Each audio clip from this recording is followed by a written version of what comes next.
ये चैलेंज कांग्रेस में बसने वाले मुस्लिम कायदीन से नहीं बल्कि पूरे मुसलमानों से कर रहा है, पूरे उन लोगों से कर रहा है जो हिंदुस्तान की सेकुलरिज्म को मानते हैं।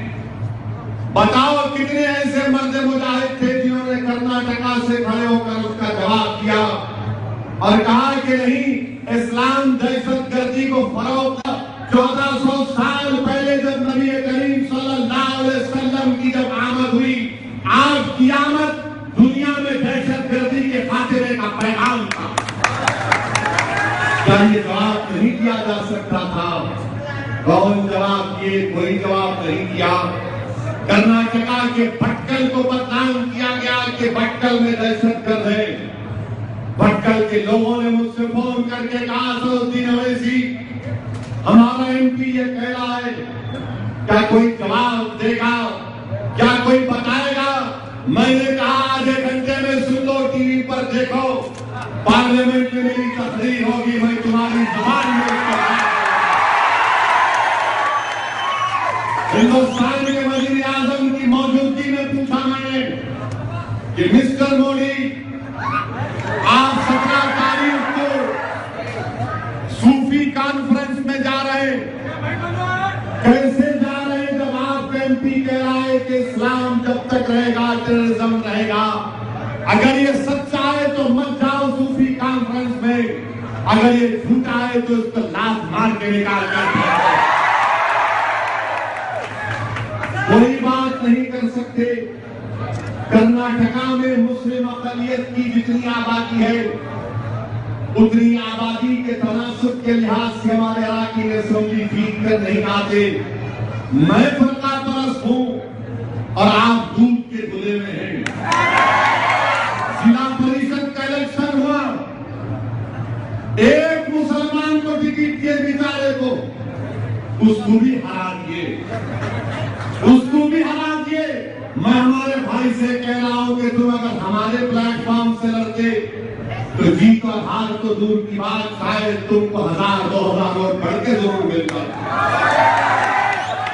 हमारे महल्ले जात में जाकर देखिए,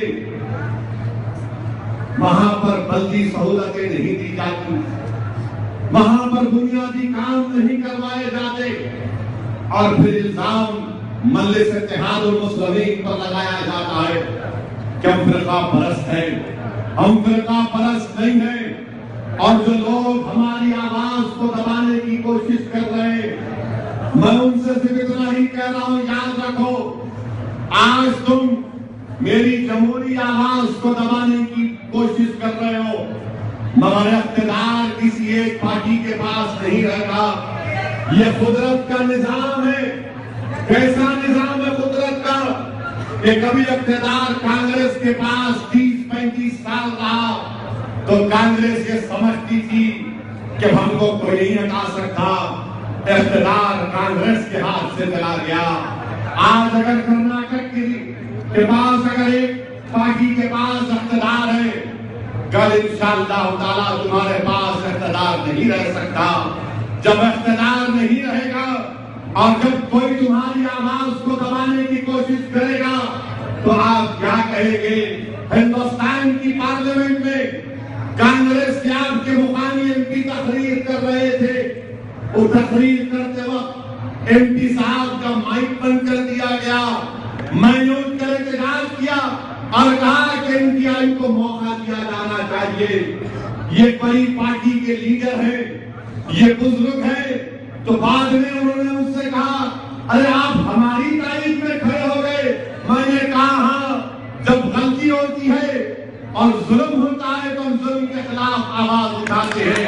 और साथ ही साथ मैंने उनको एक थोड़ा सा चुटकुला भी दिया। मैंने कहा आप कर्नाटका में बोलने नहीं दे रहे थे इसलिए यहाँ आपकी तारीफ करें। खामोश हो गए, खामोश हो गए। मेरे भाई, मेरे दोस्तों, बुजुर्गों, हिंदुस्तान में आज फिरका परस्ती बढ़ती जा रही है। भाई साहब, हेलो, खुले शर्ट वाले भाई, आज हमारे मुल्क में फिरका परस्ती बढ़ती जा रही है, बहुत ज्यादा बढ़ रही है फिरका परस्ती। फिरका परस्ती को अगर रोकना है तो जरूरी है कि हम अपनी जमात को भी मजबूत करें, अपनी आवाज को भी मजबूत करें।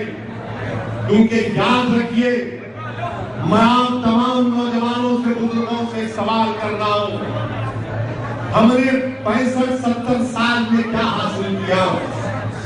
जो हमारे बुजुर्गों के दिलो दिमाग में शुकूक और शुबात है कि अगर एक क़यादत उभरेगी, एक आवाज उठेगी तो इससे नुकसान होगा। मैं हमारे बुजुर्गों से हाथ जोड़कर कह रहा हूं कि आपने अपनी जिंदगी को गुजार ली, कैसे गुजार ली अच्छी आप मुझे देखो। तुमने अपने 55-60 साल की जिंदगी को गुजार ली, तुम दूसरी जमातों के पीछे दौड़ते रहे, तुमने दूसरी जमातों को कामयाब किया। मगर मैं उन बुजुर्गों से कह रहा हूं कि थोड़ी देर के लिए अपनी नजरें नीचे डालकर देखो। तुम्हारी नजरों के नीचे, तुम्हारे घर के अंदर, तुम्हारे आंखों के सामने तुम्हारा बेटा, तुम्हारी बेटी, तुम्हारा भाई, उसका मुस्तकबिल क्या हुआ? कौन सा उससे इंसाफ हुआ? कौन सी पार्टी ने उससे इंसाफ किया?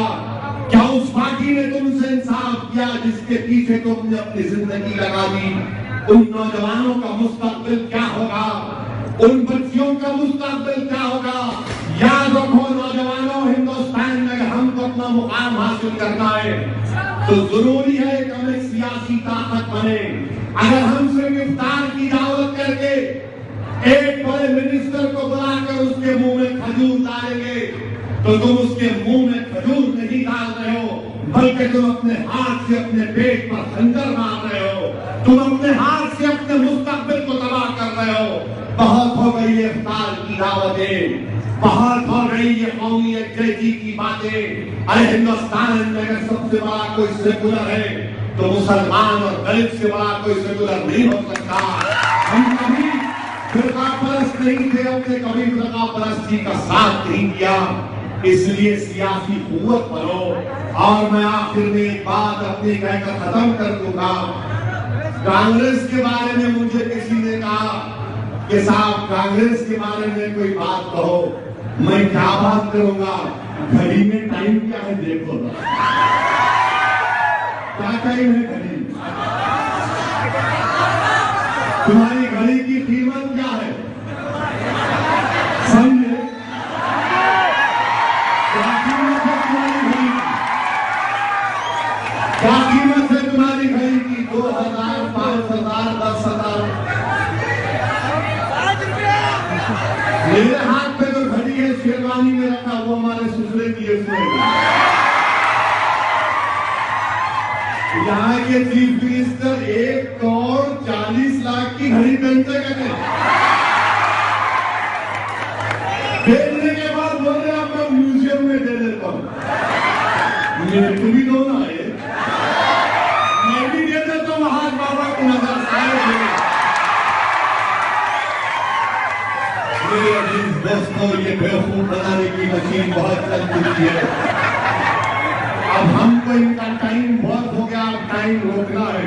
यहाँ से मजलिस का टाइम शुरू करवा, यहाँ से हम इंशाअल्लाह ताला आने वाली दिनों में अपनी तारीफ लिखेंगे इत्तेहाद की ताकत के बलबूते पर। एक सियासी शऊर को पैदा करेंगे। और फिर हमारे वजीर आजम से इतना ही कहना चाहूंगा, मेरे प्राइम मिनिस्टर, हिंदुस्तान के प्राइम मिनिस्टर, वजीर आजम हिंदुस्तान, अगर असदुद्दीन ओवैसी खड़े होकर गुलबर्गा से बोल देता कि मैं चालान नहीं दूंगा तो आप क्या करते मुझ पर? बाबा बोले तो प्राइम मिनिस्टर चले गए उनके पास, बाबा बोले मैं नहीं देता फाइन, प्राइम मिनिस्टर चले गए। अगर हम बोलते तो जेल को ले जाके डाल देते, हम बोलते नहीं देते जुर्माना तो बोलते चलो जेल को चलो। ये कैसा कानून है? ये कैसा सबका साथ सबका विकास है? मगर अल्लाह का इंसाफ देखो आप कि आरएसएस बीजेपी वाले बोलते थे बच्चा बच्चा राम का, राम राम राम के नाम लेकर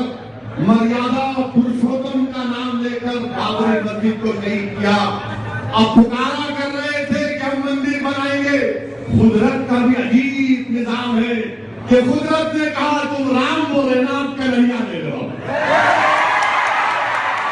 अब ये दोनों बोलेंगे, इन्हों बोलेंगे, उन्हों बोलेंगे, मगर मेरे भाई अब हमको अपनी जबान में दुनिया को समझाना पड़ेगा। जमात को मजबूत करिए। अभी ये शुरुआत हुई है शादी खाने में। मैं अदब गुजारिश करता हूँ इंतजामिया से, अरबाब मुजाज से कि आप हमको मौका दीजिए, हमको जलसा करने का टाइम दीजिए। हम जलसा करना चाह रहे हैं। हम आजा बंदा नवाज के सूदराज के सीढ़ियों के सामने जलसा करना चाह रहे हैं। हम 7 गुंबदों के पास, रोड के पास जलसा करना चाह रहे हैं। हमारा जलसा करा लो आप, उसके 4 दिन के बाद बीजेपी का करा लो, उसके 4 दिन के बाद कांग्रेस का करा लो। देख लो इन तमाम लोगों का मिजाज किस तरह पड़ चुका है। आज मिजाज पलट चुका है। दिलो दिमाग में अल्लाह के करम से मजलिस-ए-इत्तेहादुल मुस्लिमीन की मोहब्बत पैदा हो चुकी है। मैं आपसे वादा कर रहा हूं कि इंशाअल्लाह ताला मैं वक्तन फौक्तन गुलबर्गा की सरजमीन को आता रहा और आता जाता रहूंगा। आपसे मुलाकात होती रहेगी, क्योंकि आज ये वॉलंटियर्स का इजलास था, मगर आप लोगों की मोहब्बत और वाबस्तगी, आप लोगों की वालहाना इस मोहब्बत को मैं सलाम करता हूं। और इंशाअल्लाह ताला हम अरबाब मुजाज से, गवर्नमेंट से परमिशन लेकर हम जलसा करेंगे। और जलसे का परमिशन मिलेगा तो मैं कहूंगा कांग्रेस टॉलरेंट है, नहीं मिलेगा तो इंटॉलरेंस पूरे मुल्क में चल रहा है। अगर बीजेपी का एमपी अपनी बात को रख सकता है तो इन गरीब मुसलमानों और दलितों का इनके असदुद्दीन ओवैसी भी अपनी बात रखने का हक रखता है। मैं हिंदुस्तान के कॉन्स्टिट्यूशन के अंदर रहकर अपनी बात को करता आया हूं और करता रहूंगा। और मुझे पूरा यकीन है कि आने वाले मुस्तकबिल में आपकी हमारी इंशाअल्लाह मुलाकात होगी। आप वहां बाबा के हाथ को मजबूत करिए, अपनी जमात को मजबूत करिए और अपनी बाकी को रखने की कोशिश करिए और कामयाब करिए। शुक्रिया। रोहित का कत्ल नहीं होता अगर दत्तात्रेय खत नहीं लिखते। रोहित की मौत नहीं होती अगर मोहतरमा स्मृति ईरानी उस पर एक्शन नहीं लेती। रोहित का कत्ल एक इधर कत्ल है।